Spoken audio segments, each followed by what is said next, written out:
In example 1.5, we have a finite map given to us.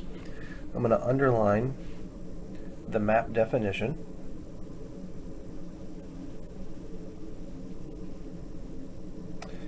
Recall that in the definition for a mapping, we're supposed to be making a correspondence between two sets.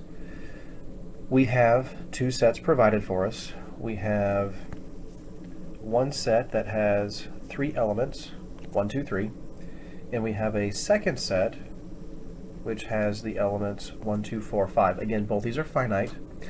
I know that this is the first set and this is the second because the arrow indicates what direction the correspondence is taking place in. It's going to be from this set mapping over to this set right here. Now, along with a mapping is a name for the mapping, just like we have names for the sets. In this case, pull this down a hair, G represents the name of the map. So how do we create the correspondence between these two sets? That is what this is. This is the set of ordered pairs that represents the actual elements of the mapping itself. So for part A, I want us to create what's called an arrow map to represent G. So this is a way of representing what we have underlined here, that is map G. And for the arrow map, we're going to create 2 oval spaces. The first oval space, we're going to list all of the elements from the first set vertically. And the second oval, we're going to list all the elements from the second set also vertically. And to actually see the correspondence come to life here, we are going to use this information about the ordered pairs to make that happen. Our first ordered pair is 1, 4.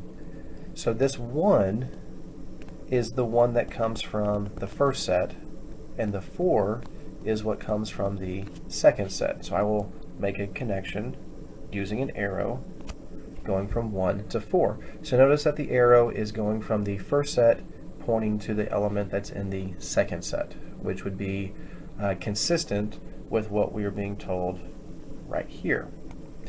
The second ordered pair tells me that 2 maps to 1, and the third ordered pair tells me that 3 maps to 5. And that is what we call the arrow mapping. And we typically will write the letter G in between just to say that this is the G map. Now, this is not the only way that we can illustrate a map. We can also do this using the Cartesian coordinate plane. Let me come over here to the right, and we have a Cartesian coordinate plane already here.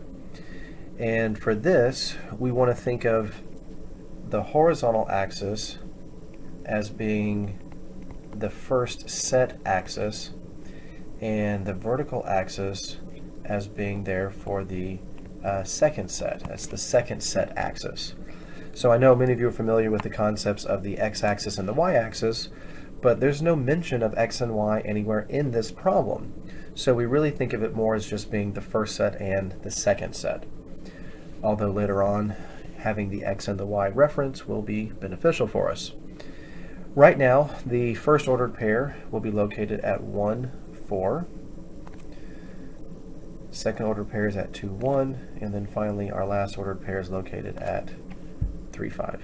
And this is going to have a label. It is map G.